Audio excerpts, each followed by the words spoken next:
the point of view of the process, and also for the common man, the tax rates, is there a way in which we can make it simpler? So I had agreed that I will go into it and come back to him.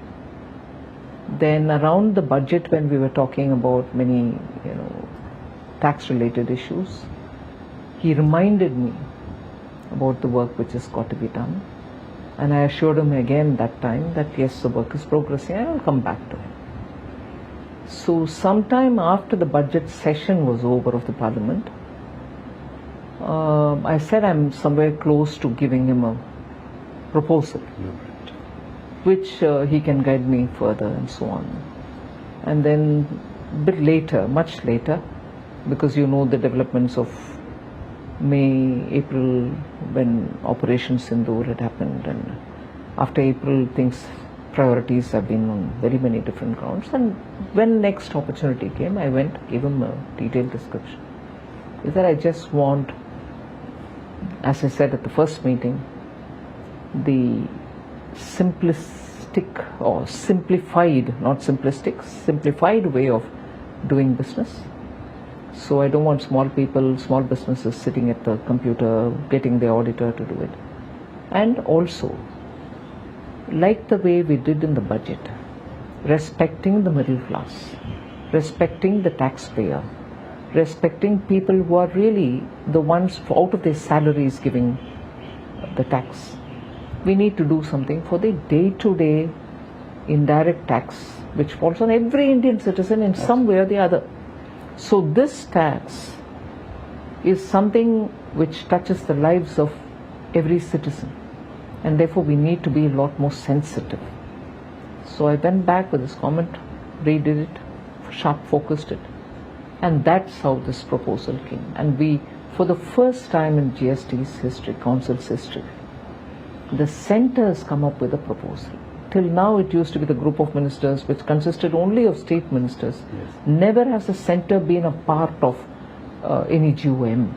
This is the first time, both in the case of the compensation cess, where the MOS finance, central government, was the chair to decide how to handle the closure of the compensation cess, and a comprehensive proposal as regards GST being given by the central government.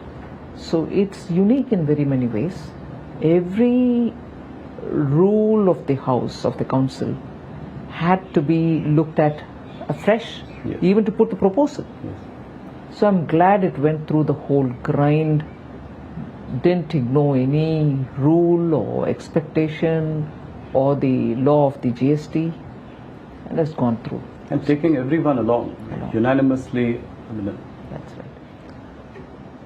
At the heart of this is obviously, the common man. In fact, Money Control had put out a tweet saying that how it also impacts, it is the health of every citizen in India, to which the Prime Minister in fact said that it is also to do with Swasth Bharat. Yes. So what was the driving motivation, behind this bill? See, I had to do a dredging kind of an exercise. Yes. For every item which comes under the GST, goods or services, had to be looked at, not just by their codes, not just by their names, but to regroup them from the point of view of daily use items, that which is consumed by citizens, middle class, the poor in particular, and then you looked at those which are going to hit the farmers, those which are going to hit the middle class, and so on. Because eventually, daily use items or items which are necessary for this transition of India from a emerging, developing economy to a Vikasit Bharat, yes, cannot be on the back of, just the approach of we need more development, bridges, roads, some contracts for works and so on, but also that the aspirations of the growing families will have to be met. So we had to regroup them in such a way, okay, this is essential for, let's say, the families, poor middle class families. Of course the rich will come in. So what do we do as a treatment for it? But even as we were talking about this, we are talking about the classification of goods and services. I, without any hesitation, will bring that example of the popcorn. Why am I saying hesitation? Because I was pilloried on it. Yes, absolutely. But that tells you the problem of classification, where we brought in a system, no doubt, which was an improvement of over the pre-GST era, where every state defined its own and had its own rate and so on. So GST in 2017 was an improvement over what was earlier. But it still required some more simplification, and that's why this exercise. And in the case of the popcorn, it led to a lot of litigation, courts coming up with different kind of voices, and states losing revenue because of the classification being different.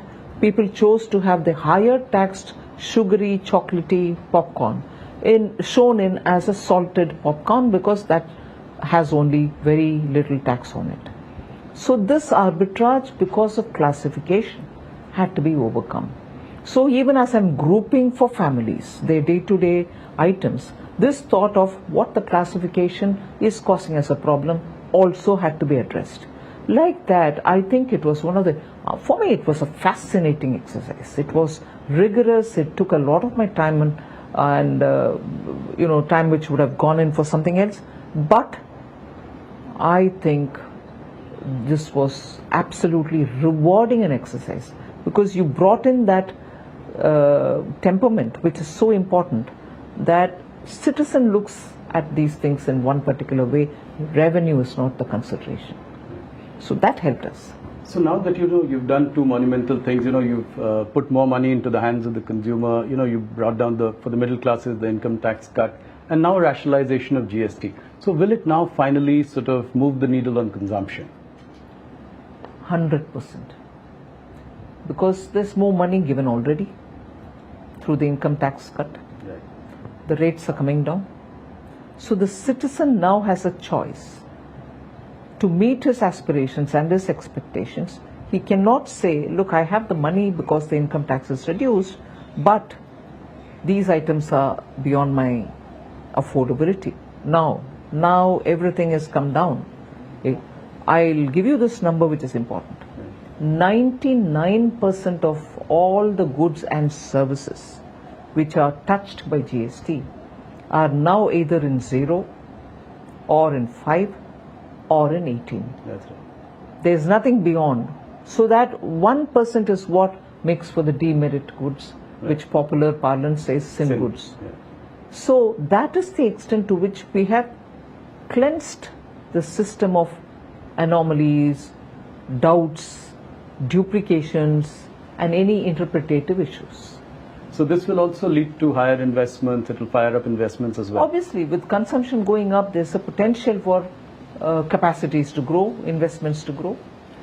Now the combined tax revenue impact of this, earlier your income tax cuts, and this is about 1.2 lakh crore. Do you think that there will be a certain revenue buoyancy as well in the coming years to make up for this? And every economic theory that one studies says that. Yeah, have you seen that in the past? At least the moment the income tax reduction happened, you heard people very clearly coming out and saying, I've met up with a lot of individuals coming from different strata of the society saying, I'll have more money to send my son to this particular college. My daughter is already doing engineering. I'll be able to fund her for her higher studies and things like that. And from ordinary citizens who are leading their lives either working in a small store or driving a car, taxi, and so on. So it has an immediate psychological effect that I can do this, which was beyond my affordability. And therefore, I think there will be a buoyancy in terms of revenue. Any impact on capital spending or fiscal deficit? I wouldn't think. At this moment, I can say with confidence, capital expenditure of the government will not come down. It will be completed as is stated in the budgetary planning time, the budget estimate time. And so with the fiscal deficit. And this is the last point of my gliding path. Right. I will adhere to it. Will petroleum products and alcohol continue to be outside the ambit of GST? Yes, the current proposal doesn't include it. Right. The states will have and to. you don't see that happening in the near future? Not in the immediate future. Okay. Let's move, to a few broader economic questions as well. With GST rationalization, inflation is likely to come down quite naturally. Does it make a case for further repo rate cuts in the future? I know it's not your, but generally, Not my directionally speaking. Not my domain. We'll have to see how the RBI assesses for itself. September 22nd is a tight deadline. Are you confident you'll be able to roll Yes. this? Is the back end ready? Yes, the back end was mentally prepared, and many structural things have already started getting corrected, reset, and so on. It is with the agreement of these GST and related technology managing team related issues that we have had a discussion with them, and they have clearly given me the confidence that yes, they will be rolling it out on September 22nd. So Rahul Gandhi, who earlier called it Gabbar Singh tax, now has been talking about one nation, one tax. On the other hand, former Finance Minister P. Chidambaram, he said that, it is 8 years too late. How do you react to all of this? Well, being in the opposition, I think they have to say something. When the popular response has been so overwhelming, for an opposition to try to take some credit out of it, but yet with a hesitation that the credit should not be completely given to the government is quite understandable. But I would want them to ponder that neither could they bring it in because they couldn't win the confidence of the states, nor could they truly and literally understand how the mechanism works. After all, the GST Council has members from Congress party, Yes. finance ministers from Congress ruled states are there. But I have a feeling the Congress High Command, as they call it, doesn't do its homework to understand the way in which this wonderful organization works, the GST Council. And therefore, at one point in time, they call it Gabbar Singh tax, another point in time saying, oh, this is fine, but it should have come earlier. These are clearly statements coming from people who have not really spent time to understand how post-independence, that one institution which has been created, a constitutional body, if I'm right, this is the only one which has been created post-independence, Yes. is spent 8 years, but has delivered so much in terms of revenue, in terms of uniting this country, in terms of making ease of doing business a reality, and is now coming up quickly in succession within 8 years with the second generation reforms. To understand it and then to comment would help the government, not stray comments which doesn't get into the details. Nirmala ji, this has been widely hailed as one of the dramatic reforms of this government. Obviously, a dil mange more. So, what next? PM has set up 2 official level committees on next gen reforms. 2 group of ministers have also been formed, headed by Amit Shah and Rajnath ji. What can we expect in the coming months? What is the idea going forward? How do you look at reforms in the bigger picture? Quite a lot of work was done about the next set of reforms which we need to undertake, even prior to 24 Lok Sabha elections. And then some departments moved, like ours moved faster. There are other departments which are moving faster as well, whether it is looking at the environment related issues, sustainability related issues, opening up for private sector, sectors which have been the domain and the privy of the government. These are things where lots of action is happening. Various departments are moving. The science and technology is moving very fast. IT is moving very fast. IT as in semiconductors and other things. So that big area of reform, if you ask me, in which these 2 committees will look at, and also the committee which is headed by former Cabinet Secretary Rajiv Gauba. Right. I expect reforms which will have to now trickle down rather than remaining as a domain of only the union government. The state governments are somewhat also moving towards reforming on very many scales. But the third layer of India's democracy, the urban local bodies and the panchayats is where the next forceful action has to move. Otherwise, the speed with which we want to move India and the aspirations to be met in India for people to live in a society, live in a country which is fairly developed, and our citizens get their aspirations met. I think we have to take the reform agenda just not to the states but also to the third lane.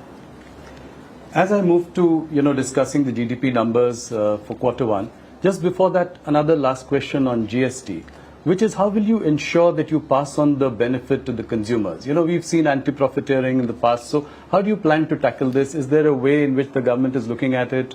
How do you ensure? At the moment, there isn't any particular mechanism that I can say I have, but I certainly am seized of the question.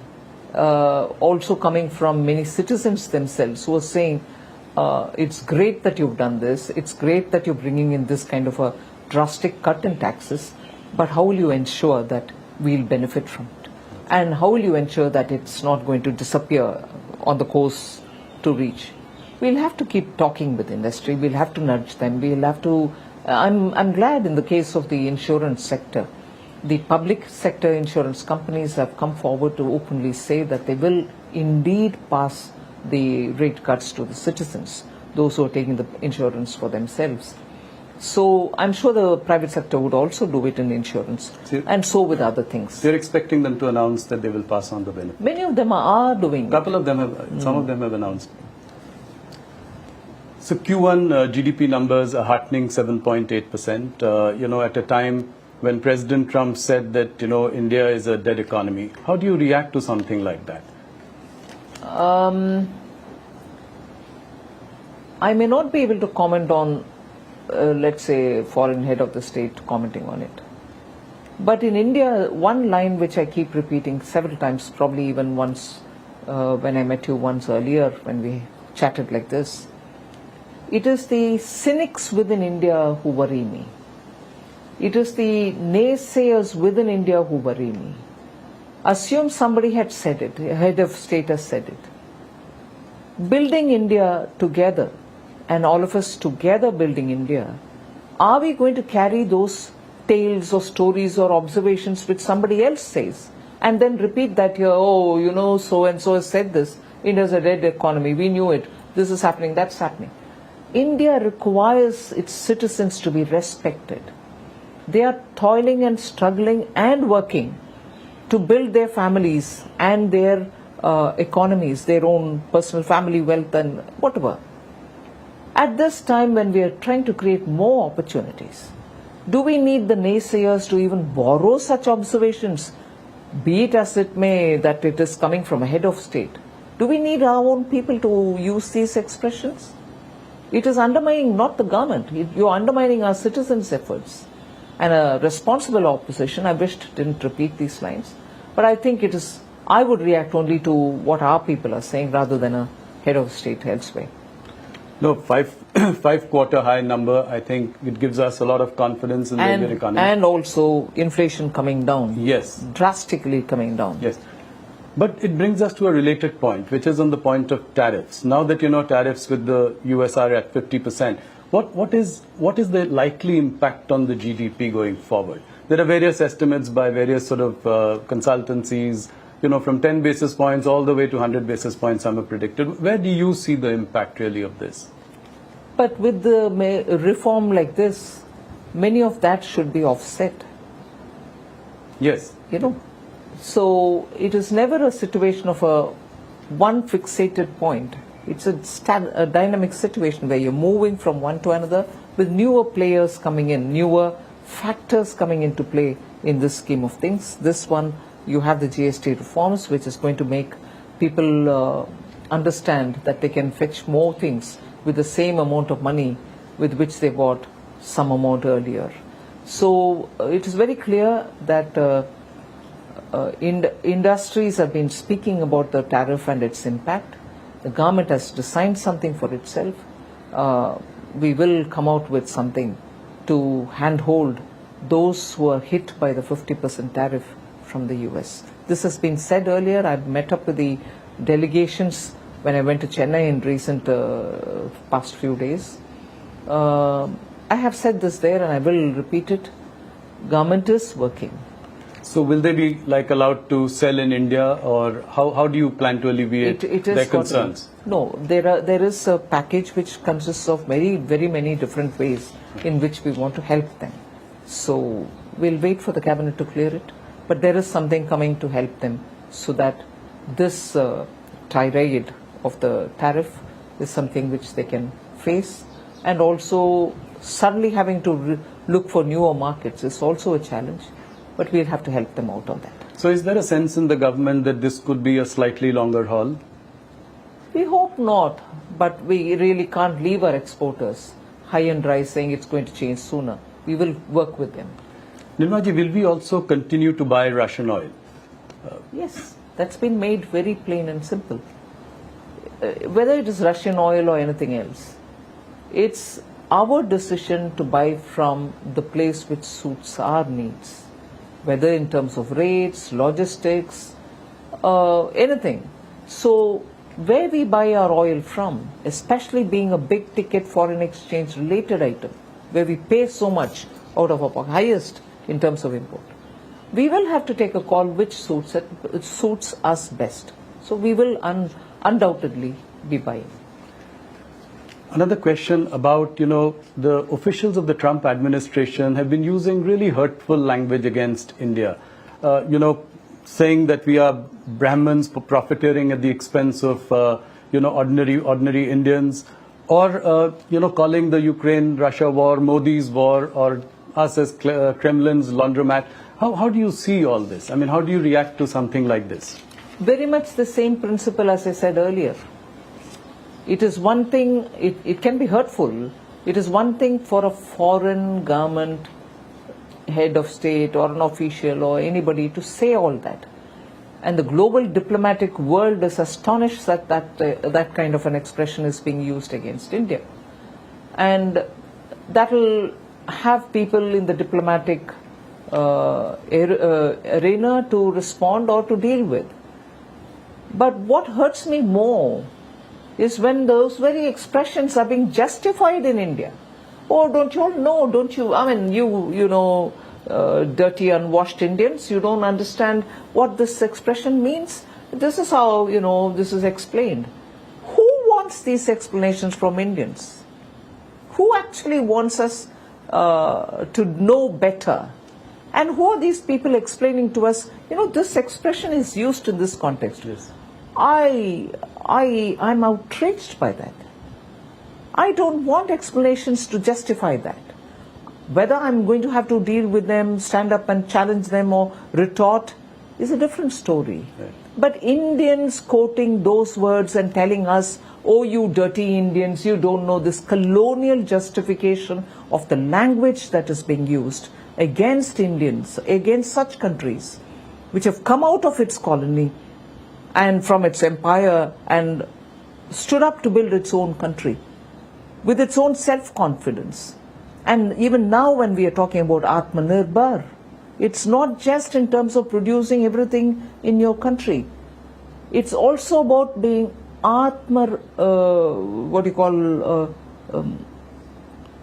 self-reliance. There is no self-respect. Self-respect. As much as you want everything produced in India for Atmanirbharta, you should have something of a self-respect. If somebody is saying, all of us in one voice should respond to it, rather than have a few of us justify it by saying, don't you all understand it? Are you a part of the imperialists?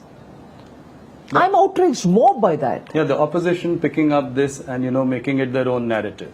And saying... Like dead economy was picked up by Congress, Rahul Gandhi to say. And even for this, Brahmins are being, are the ones who are benefiting out of it. Yeah, oh, you Indians. Us Boston Brahmins. Yes, Boston Brahmins. Oh, you Indians, you don't understand this Russian oil purchase is to help Brahmins to benefit of it, and you are being fooled. Exactly the same divide and rule principle which the British used here, which the imperialists used here. And even today you have the friends of the imperialists telling us, no, you know, the expression Boston ramen is this and not that. Who damn cares? I'm sorry. Yeah. Who damn cares? I want Indians to think for ourselves. I want those Indians who are now defending that language to get up and say, we are free from you all. Now for over 75, 80 years, we'll mind our business, we'll take care of ourselves, refrain from using these words. Should have been that voice. That not being the voice, and upar se to teach us saying, don't you know the meaning of this expression? Outrageous. Today we've got to know Nirmala Sitharaman ko gussa kyun aata hai. Now, moving on to economy, any plans to liberalize FDI or FPI regulations further? I do not want to give a headline, but certainly we are looking at every aspect of reform. How do we, this is probably the right time to, you know, assure foreign investors to invest in India. What are some of the steps that we should take that would, you know, give them this confidence? You know, I mean, this one was a big one in itself, but going forward. First thing, I think our institutions such as Parliament should debate issues, should question government on the proposals, on the policies, on government's actions. That gives confidence to people saying India's democracy actually literally discusses these issues. Without that, the government can go about doing what is right for the public. But the institution of the Parliament is not being used for its prime purpose. Why is it important? It gives a feeling that both the opposition and the ruling parties are talking on issues. Instead of holding placards and standing in the House, if there is a meaningful discussion, it will convey a lot about the policy strength. That is one thing. Second, our regulatory institutions, and I've said this before, but I'll repeat it here. Regulatory institutions should not go to the extent of micromanaging. I want businesses to do their businesses. They have powerful boards which run them. And the regulator, in consultation with the stakeholders, should allow them to function, of course, keep a watch, and do a soft touch regulation.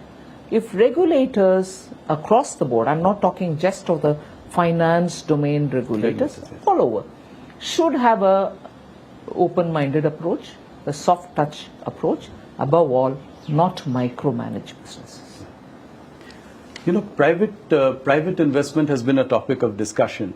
How do we revive animal spirits, you know, for the private sector to invest? This has been a, you know, discussion that we've been having over the course of many interviews, and you've been also exhorting the private sector. How do we get about? But I think, to be fair to them, they are moving in. Okay. And they are taking decisions about how they want to expand. So you'd see a significant change? I see a significant change, and I see that enthusiasm now in wanting to understand how things will move from the industry. And I'm sure they are conscious that opportunities lie in India and they should do things. How would you react to S&P's, you know, India's sovereign rating by S&P, which has gone up? High time, would you say? Yes, and it is, I think, as a result of a lot of work done by the Department of Economic Affairs, the Chief Economic Advisor. They have been persistent with talking with them, giving them adequate data-based information, and their conversations have actually today shown us the result. And I'm glad that they're doing it. They should continue doing it with other agencies also, because with our growth being with what it is, with our fiscal, macroeconomic fundamentals being what they are, with our inflation being under control, with our foreign exchange growing, with our stock market being so buoyant, it is difficult to understand how parameters of similar and comparable nature elsewhere attract a much better rating, whereas ours don't. And conversely, parameters which are worse than ours seem to be having better rating. Just can't explain it. So I think the work of the DEA and the CEA is well cut out in this regard. They will have to work with agencies. Nirmalji, you're right about all the macro indicators looking up. But, you know, revenue growth for corporate India really accounts for this. I think it's also a question of how they're deploying their resources and how they're earning out of it. Businesses will also have to look at the way in which their risk-taking capacities can increase, and that's what is going to be the prime mover in terms of revenues for businesses. So, but that's a business call. It's not for me to say. Right. Nirmalaji, India and China are now mending sort of fences. So, right now it is at the level of resuming the flights and giving visas to each other. But what could be the next steps? How could we make the Chinese markets more accessible to Indian companies? There is, of course, a huge deficit of $100 billion here. So how do we do that? I mean, what are the next steps? There's just a lot of work to be done in that area. There's no hiding it. We need to have trade conversations, market access conversations, non-tariff barrier conversations with the Chinese. Unless we do that, and unless there is a true engagement and not a procrastinating engagement, you may talk as much as you want on these issues. I've done it myself. And to have a conclusion arrived at takes a lot of time with the Chinese. Sorry. Market access is something which has not been realized despite our almost a decade-long engagement with the Chinese. In between, everything had come to a halt. But on both these issues, there should be meaningful conversations. Otherwise, the very products that we want to export to China go through different destinations to China. But why can't it go directly? Yeah. And will it also be reciprocal? I mean, Press Note 3 prevents investments from China to India. So would you look at, doing something about that as well? As it is, I think in one or two cases, particular cases, we have relaxed some of them. And in those sectors where their technology has come in, and the technicians and also the experts had to come to actually see the projects through, we've not allowed these experts to come. That has now changed. In some sectors, people are coming in where projects are already on the ground. So India will be open to that idea? Of course. Yes. Nirmalaji, you've ushered in the boldest of reforms. I say this in every interview that we do because you corporate tax cut. I mean, that was a phenomenal sort of move. Then after that last budget, we have income tax rates going down. Now GST 2, as I called it. So, one thing that we probably haven't seen enough is on private disinvestment. What would you say to that? You did sell Air India, but after that, things have been slow. You'll see action in that also. This year? Yes. Oh, that's great news. Any deadline for strategic stake sale in IDBI Bank? No, I think the secretary has already, DIPAM secretary has already spoken about it. IDBI is moving quite fast. Okay. And I expect it to be concluded this financial year? Okay, and any more banks which could then be looked at after this? I wouldn't say any more banks. I'm not negating anything. Right. But yes, more disinvestments. More disinvestments, okay. So we've seen that since June this year, the yield on 10-year bonds have risen 30 basis points since June, to more than 6.5%. Are you concerned about rising borrowing costs? Yes. I wouldn't say I'm concerned, but I'm observing it. It is not affordable. And also at a time when interest rates are otherwise low, yes, bond yields becoming unsustainably high has a big bearing on the government. Not just our union government, states are also up against odds in getting affordable, Also your fiscal math? My fiscal math is as of now absolutely of course, fine. Yeah. So, Nirmalaji, we are again, near an election. Bihar elections are coming up, and before every elections, we have seen all political parties dole out reveries, and we've discussed this in previous, encounters as well. Does this worry you? State after state, promising welfare schemes, doling out reveries, and how does it all really add up for a country like ours? I think I'll speak for all finance ministers. Yes. It is a very, very difficult thing.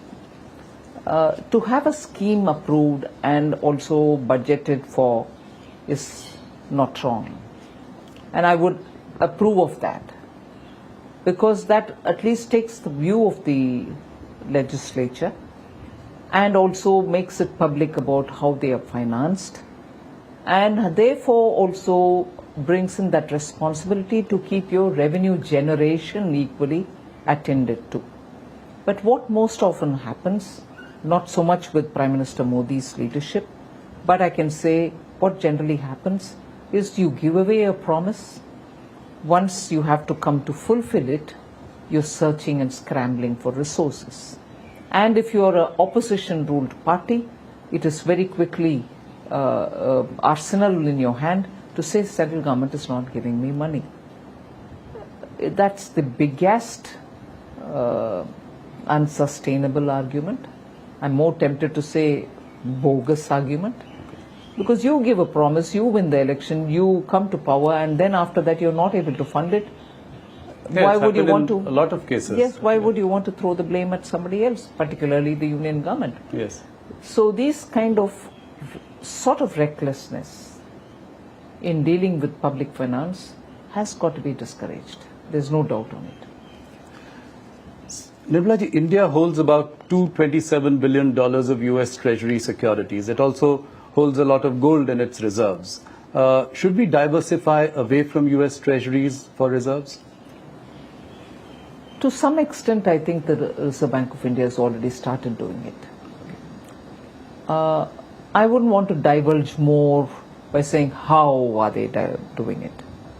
But I think Reserve Bank has taken a very considered decision, and they've also done by purchasing gold. So I think the bank is competent and they're taking a fine call on it. One more question was on the decision to ban online gaming, which came as a surprise to many, especially, after many years when people had poured in a lot of money in that business. What was the thinking behind this? How do you assure people of consistency in sort of decision making at a time like this? No, what is the time? What is so special about the time like this? No, what I meant was that, a lot of investments had come into that sector. No doubt. Yeah. We have not banned games which are for recreational purpose. Right. We are still online games for these things are not banned. It is only when you start betting with money. And why is it? Not because we want to say we don't like it. It's a question of the number of people who came to say families are getting absolutely shaken up. Yeah, that's true. Their monthly bills are shooting up, and children cannot be controlled from the temptation. And many children, in fact, I wouldn't mind even saying this. There was a finance minister who once met me in a very different context. Right.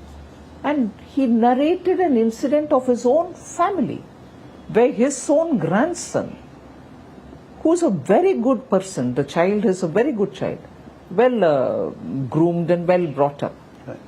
used his credit card for just one day for some other purpose of a family's genuine buying requirement. He helped them because children are very savvy. Post that one another day, he picked up the card and said, I want to just do something. They said, all right, please. Because they never suspected this child as, into games and into betting and things like that. So the boy used the card and played and gave back the card. Again, probably he did it 2 or 3 times more. Phenomenal increase in the bill that month. And that's when the grandfather sat up and said, what's going on? Let's check up. And this grandson told him right in front of him that it was all free.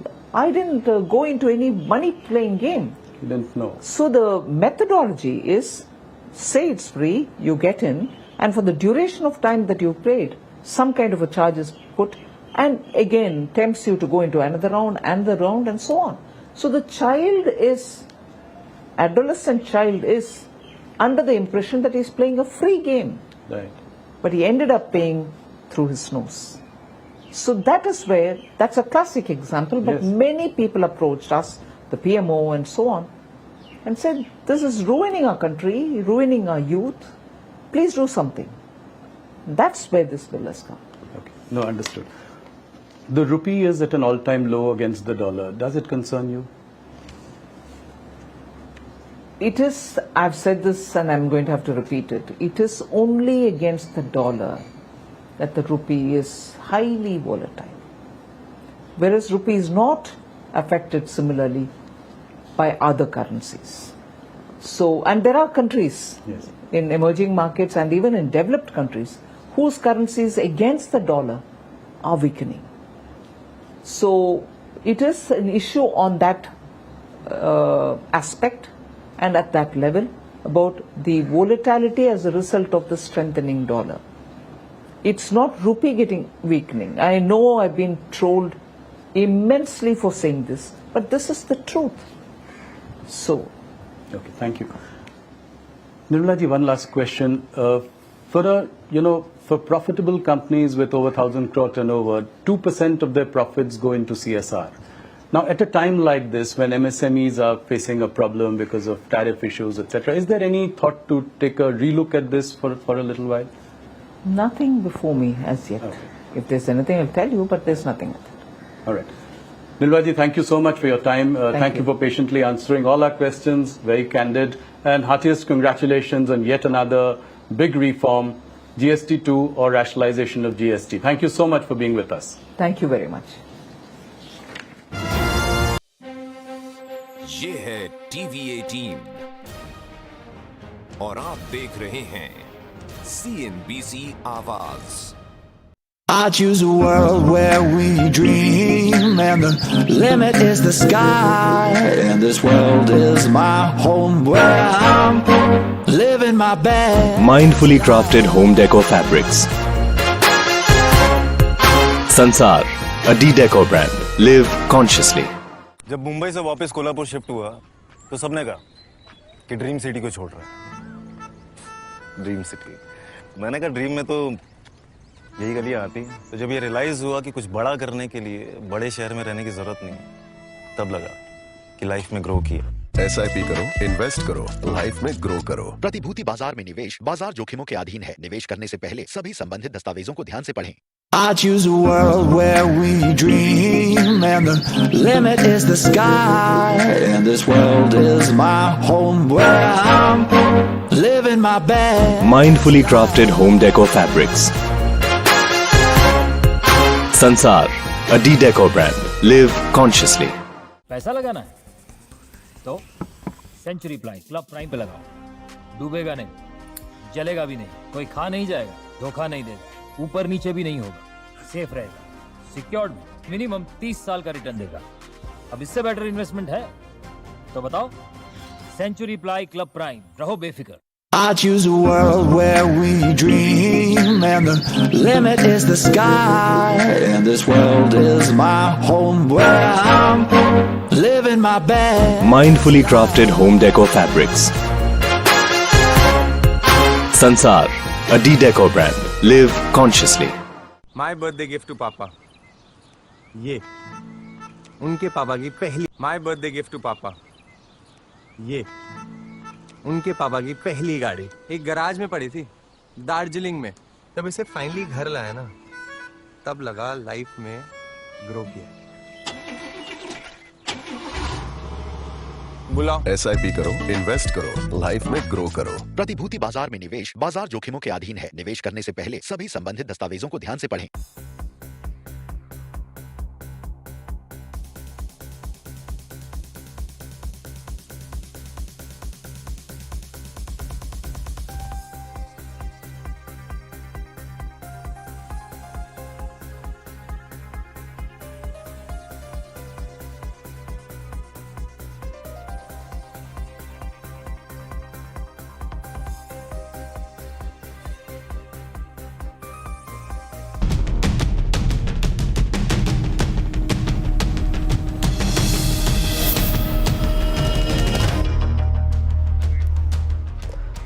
नमस्कार, स्वागत है आपका आवाज समाचार में। और आज शुरुआत में ही हम आपको दिखाएंगे आज का सबसे बड़ा सुपर एक्सक्लूसिव इंटरव्यू वित्त मंत्री निर्मला सीतारमण का, जिसे किया है नेटवर्क 18 के editor in chief Rahul Joshi ने। सीधा आपको दिखाते हैं क्या कुछ एक्सक्लूसिव बातचीत वित्त मंत्री निर्मला सीतारमण ने जीएसटी रिफॉर्म पर राहुल जोशी के साथ की है।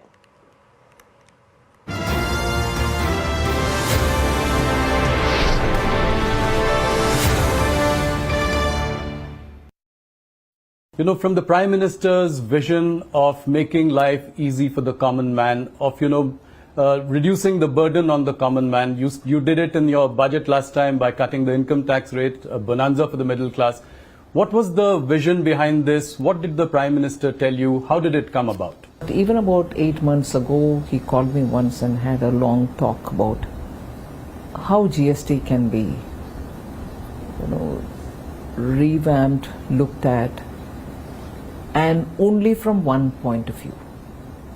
He said, look, both from the point of view of the process and also for the common man, the tax rates, is there a way in which we can make it simpler? So I had agreed that I will go into it and come back to him. Then around the budget, when we were talking about many, tax-related issues, he reminded me about the work which has got to be done. And I assured him again that time that yes, the work is progressing and I'll come back to him.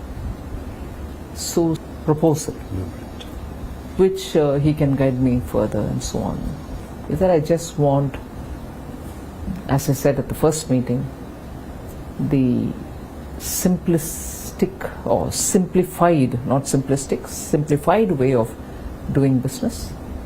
So I don't want small people, small businesses sitting at the computer, getting the auditor to do it.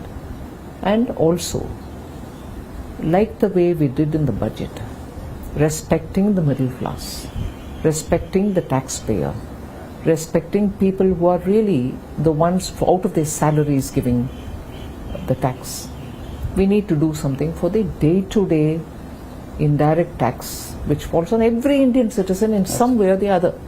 So this tax is something which touches the lives of every citizen, and therefore we need to be a lot more sensitive. So I went back with this comment, redid it, sharp focused it, and that's how this proposal came. And so now that you've done two monumental things, you've put more money into the hands of the consumer, you brought down for the middle classes the income tax cut, and now rationalization of GST. So will it now finally sort of move the needle on consumption? 100%. Because there's more money given already through the income tax cut. Right. The rates are coming down. So the citizen now has a choice to meet his aspirations and his expectations. He cannot say, look, I have the money because the income tax is reduced, but these items are beyond my affordability. Now everything has come down. Okay. I'll give you this number which is important. 99% of all the goods and services which are touched by GST are now either in 0 or in 5 or in 18. That's right. There's nothing beyond. So that 1% is what makes for the demerit goods, right, which popular parlance says sin goods. Yeah.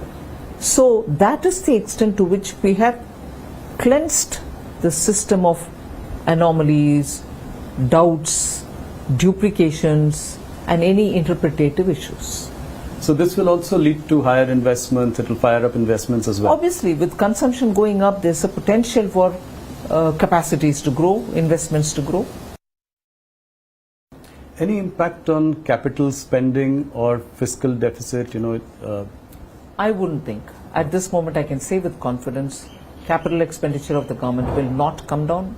It will be completed as is stated in the budgetary planning time, the budget estimate time, and so with the fiscal deficit. And this is the last point of my gliding path. Right. I will adhere to it. Combined tax revenue impact of this, earlier your income tax cuts, and this is about 1.2 lakh crore. Do you think that there will be a certain revenue buoyancy as well in the coming years to make up for this? And every economic theory that one studies says that. Yeah, have you seen that in the past?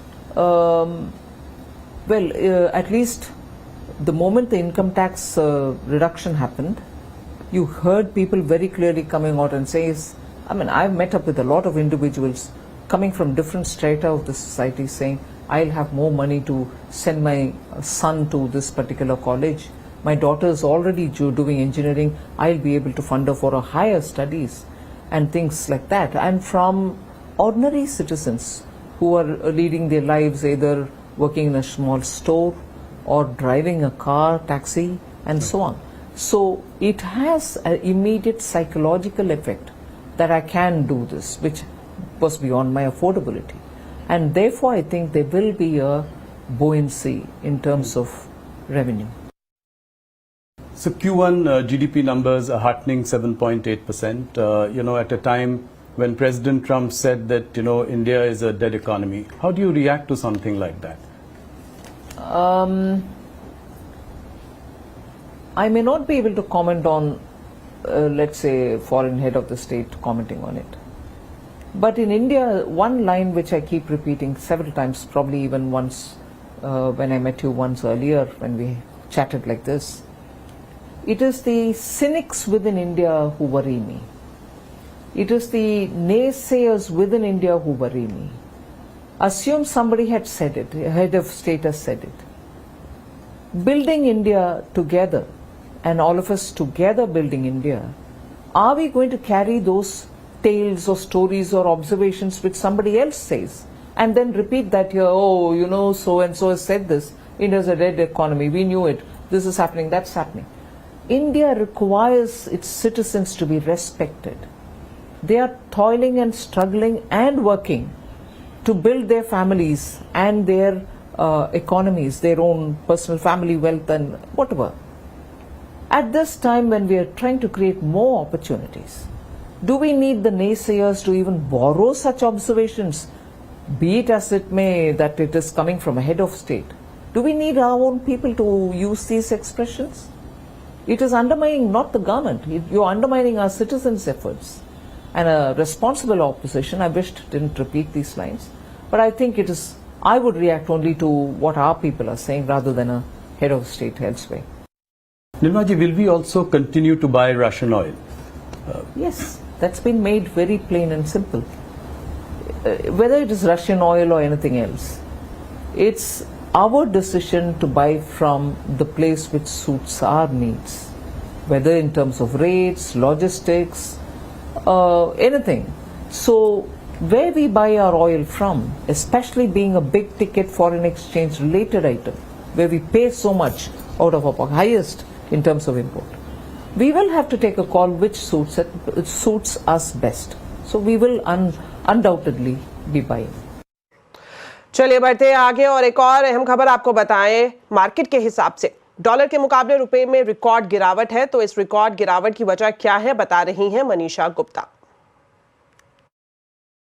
जी हाँ, रुपए में हमने नए लोज यहाँ पर बनते हुए देखे हैं। 88.33 का ऑल टाइम लो यहाँ पर इंडियन रुपी ने बनाया है। एशियन मार्केट्स में तो ये सबसे वर्स्ट परफॉर्मिंग करेंसी है ही 2025 में अब तक, लेकिन अगर आप एशिया पैसिफिक में भी देखें तो हमने लगातार यहाँ पर गिरावट आते हुए देखी है। और रुपए ने डॉलर के समक्ष ही नहीं लेकिन चाइनीज युआन के सामने भी यहाँ पर ऑल टाइम लोज बनाए हैं। ये दोनों करेंसीज यूजली साथ साथ चलती हैं, लेकिन क्लियरली एक अच्छी खासी गिरावट यहाँ पर रुपए में बनती हुई नजर आई है। काफ़ी सारे रीजंस हैं इसके। एक तो जो 50% का टैरिफ जो भारत फिलहाल यहाँ पर फेस कर रहा है, उससे सेंटिमेंट में वीकनेस आई है। जिस तरह का डिक्लाइन हमने इंडियन इक्विटीज में आता हुआ देखा, जो सेल ऑफ एफआईएस की तरफ से आया है, उसका भी इंपैक्ट यहां पर देखने को लगा। और जिस तरह से बाजार ने काफी इजीली यहां पर 88 निकाला, तो कहीं ना कहीं एक सेंस यहां पर ये मिल रही है कि आरबीआई शायद इन करंट लेवल से ओके है और इसीलिए मार्केट्स ने इसको थोड़ा सा और भी यहां पर पुश किया है। और वो जो लेटेस्ट 20-30 पैसे की गिरावट आई है वो इस वजह से भी यहां पर आते हुए नजर आई है। मार्केट्स ये भी सोच के चल रहे हैं कि आगे जाकर यहां पर किस तरह की रेट कटौती हम यूएस में बनता हुआ देखेंगे, वहां से भी कुछ क्यूज देखने को मिलेंगे। एंड क्लियरली एक जीएसटी का रिएक्शन तो बाजार में है ही, और इंडियन मार्केट्स आगे किस तरह से इंटरेस्ट रेट्स को यहां पर अप्रोच करेंगे उसका भी असर यहां पर देखने को मिल सकता है। ज्यादातर जानकार और बैंक्स यही मानते हैं कि आगे जाकर कुछ और गिरावट रुपए में देखने को मिल सकती है। अगले आने वाले 2 महीने थोड़े से वीकनेस के हो सकते हैं। 89.5 जैसे लेवल्स यहां पर बार्कलेज ने, बैंक ऑफ अमेरिका ने, इवन इंडियन जो पीएसयू बैंक्स हैं उन्होंने भी यहां पर कहा है। लेकिन इसके अगेंस्ट ज्यादातर लोग ये भी मानते हैं कि बाय द टाइम FY26 यहां पर खत्म होगा, यानी कि मार्च 2026 आएगा, तो रुपया अच्छी खासी अप्रिसिएशन के साथ यहां पर बनता हुआ नजर आएगा। 86 to 87 के लेवल्स आप मार्च में देख पाएंगे, लेकिन उससे पहले थोड़ी सी और गिरावट है और 89.5 तक के टारगेट्स नियर टर्म में यहां पर रुपए में दिए जा रहे हैं। चलिए अब आपको शेयर बाजार का पूरा अपडेट बताते हैं। कारोबारी हफ्ते के आखिरी दिन बाजार में उतार चढ़ाव रहा। सेंसेक्स निफ्टी की फ्लैट क्लोजिंग हुई। सेंसेक्स 7 पॉइंट गिरकर 80,711 पर और निफ्टी 7 पॉइंट चढ़कर 24,741 पर बंद हुआ। Mid cap small cap index बढ़त पर बंद हुए। आज के बाजार में सेंसेक्स के 30 में से 16 शेयर्स में बिकवाली रही, तो वहीं निफ्टी के 50 में से 27 शेयर्स में खरीदारी दिखी। तो बाजार को जीएसटी कटौती का फायदा मिलेगा, ये कहना है मार्सिलेस इन्वेस्टमेंट मैनेजर्स के फाउंडर और सीआईओ सौरभ मुखर्जी का। खास बातचीत में सौरभ मुखर्जी टाटा कंज्यूमर से लेकर एशियन पेंट्स स्पेस पर बुलिश दिखे। जो करंट फिस्कल है उसमें काफी बड़ा पुल बैक देखने को मिलेगा। बाकी जो रेस्ट ऑफ द ईयर है सरकारी कैपेक्स में पुल बैक दिखेगा, क्योंकि टैक्स कलेक्शंस ऑलरेडी कमजोर आ रहे हैं एंड जाहिर है इतने बड़े जीएसटी कट के बाद टैक्स कलेक्शंस में और कमजोरी दिखेगी। सो 1.5 साल से टाटा कंज्यूमर और एशियन पेंट्स, पीडिलाइट, एस्ट्रल ये हमारे प्लेज हैं। करीबन 2 से 3 साल पहले एस्कॉर्ट्स और आइशर मोटर्स में भी पोजीशन बनाई थी, वो भी मेरे ख्याल से अच्छी चलेगी। अब जो ऑटो को जो जीएसटी कट्स है उसका फायदा दिखेगा मेरे ख्याल से हमारे इन्वेस्टमेंट्स को। और साथ ही साथ हॉस्पिटल्स, हेल्थ इंश्योरेंस, डायग्नोस्टिक्स, इस सेक्टर को भी हमने काफी बड़ा जगह दिया अपने पोर्टफोलियो में। तो बाजार के फोकस में आज बीएससी का शेयर रहा। शेयर में आज जोरदार तेजी दिखी। तो आखिर बीएससी में धुआंधार तेजी क्यों है, बता रहे हैं यतिन मोता। सबसे पहले बात करें बीएससी की, तो सुबह से ही स्टॉक में अच्छा खासा ट्रैक्शन देखने को मिल रहा है। और पर्टिकुलरली बीएससी की बात करें तो जिस तरीके से थर्सडे की एक्सपायरी हुई है उसमें वॉल्यूम्स बहुत बढ़िया हुए हैं। पिछले पीरियड से आप कंपेयर करें वीक ऑन वीक बेसिस पे, या आप कंपेयर करें एनएससी के मंडे और ट्यूसडे के एवरेज वॉल्यूम्स को वर्सेस वेडनेसडे और थर्सडे की बीएससी वॉल्यूम्स को, तो आपको दिखेगा एक स्पाइक आया है। इनफैक्ट इस वीक में अगर आप देखें, एबरेशन ज़रूर होगा, लेकिन इस वीक की अगर आप बात करें तो बीएससी का मार्केट शेयर 31% तक हो गया है, जबकि पिछले वीक तक ये 25-27% के बीच में रहता था। तो गुरुवार को जो एक्सपायरी चेंज हुई है, जो कि अब बीएससी करेगी और एनएससी मंगलवार को करेगी, पहला हफ्ता था जहाँ वॉल्यूम्स पे कोई असर नहीं देखने को मिला। तो ब्रोकरेज थोड़े बहुत जो हैं अपने एस्टिमेट्स को फिर से एक बार रिवर्क कर रहे हैं और शायद लग रहा है कि कोई बड़ा इम्पैक्ट यहाँ आएगा नहीं, और इसी के चलते स्टॉक में आज 5% की तेज़ी आप देख रहे हैं। और जो ऑप्शन वैल्यू है, टर्नओवर वैल्यू जो है वो अब 55,000 करोड़ के आसपास हो गया, जो पिछले वीक क्यूमुलेटिवली लगभग 42,000 करोड़ के आसपास था। वक्त एक छोटे से ब्रेक का है, जल्द वापस लौटेंगे। आप देखते रहिए आवाज समाचार।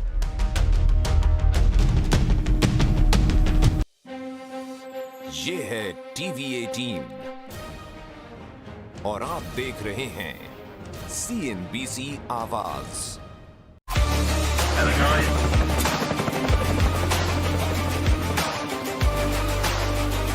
Character, the taste of success.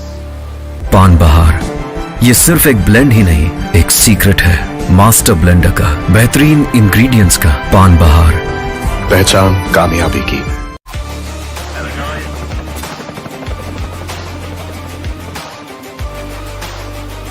Character, the taste of success. Sir, बिजली का बिल आया है। सोलर पैनल लगवाने के बाद भी अमाउंट बोलना है यार। 60 लाख। 60 लाख? अरे इतने में तो लग्जरी कार आ जाती। शौक मत हो, सात्विक के सोलर पैनल लगाओ और करो हर शौक पूरा। चाहे तो नई फैक्ट्री लगा लेना। हाँ? घर हो या फैक्ट्री, बोलता है कार्तिक, सोलर मतलब सात्विक। खराब मौसम में भी काम करता है।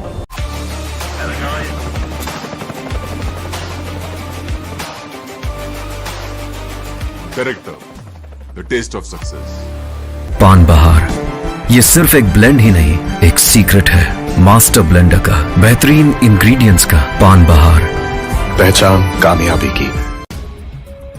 20 साल से CNBC आवाज भारत की फाइनेंशियल मार्केट की पल पल की हलचल पर नजर बनाए हुए है, वो भी रियल टाइम में। मार्केट्स, कारोबार और निवेश से जुड़े सभी पहलुओं की जानकारी लाता है। हमारी एक्सपर्ट राय आपको सही फैसला लेने में हेल्प करती है।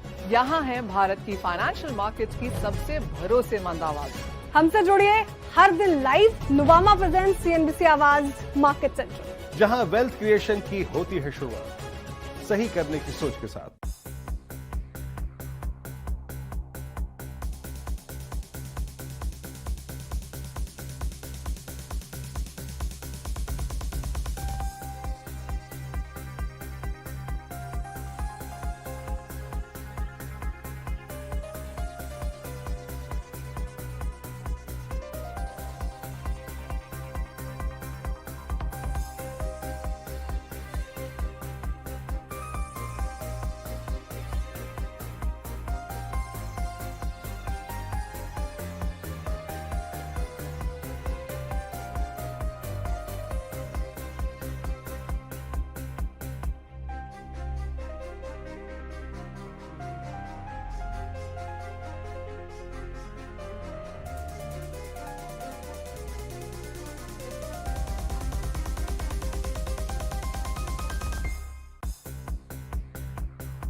ब्रेक के बाद आपका स्वागत है। आगे बढ़े उससे पहले आपको बता दें इस वक्त की एक और बड़ी खबर सामने आ रही है। अमेरिकी राष्ट्रपति डोनाल्ड ट्रंप ने भारत को लेकर एक बड़ा बयान दिया है।